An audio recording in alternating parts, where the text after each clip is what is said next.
हमारे बिना बोले को समझने वाली वो माँ, जब हम उसे खो देते हैं, वो माँ हमें बहुत याद आती है। बहुत रोते हैं लेकिन दामन हमारा नम नहीं होता, इन आँखों के बरसने का कोई मौसम नहीं होता। मैं अपने दुश्मनों के बीच भी महफूज रहता हूँ, मेरी माँ की दुआओं का खजाना कम नहीं। माँ संवेदना है, भावना है, एहसास है। माँ संवेदना है, भावना है, एहसास है। माँ जीवन के फूलों में खुशबू का वास है। माँ रोते हुए बच्चे का खुशनुमा पलना है। माँ मरुथल में नदी या मीठा सा झरना है। माँ मरुथल में नदी या मीठा सा झरना है। माँ लोरी है, गीत है, प्यारी सी थाप है। माँ पूजा की थाली है, मंत्रों का जाप है। माँ आंखों का सिसकता हुआ किनारा है। माँ गालों पर पप्पी है, ममता की धारा है।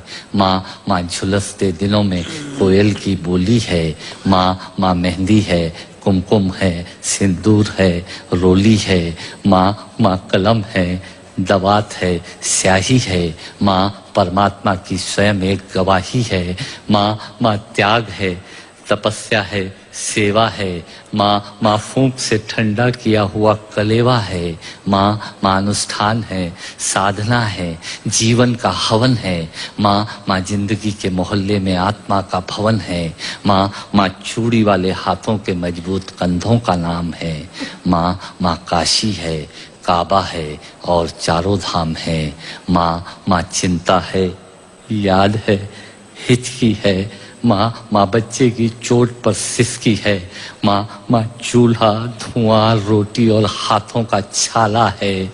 माँ जिंदगी की कड़वाहट में अमृत का प्याला है। माँ पृथ्वी है, जगत है, धूरी है। माँ बिना इस सृष्टि की कल्पना अधूरी है।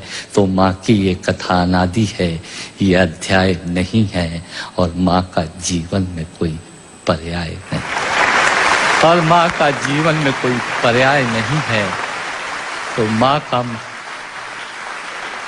माँ का महत्व दुनिया में कम हो नहीं सकता, और माँ जैसा दुनिया में कुछ हो नहीं सकता। माँ जैसा दुनिया में कुछ हो नहीं सकता। तो मैं कविता की ये पंक्तियां माँ के नाम करता हूँ।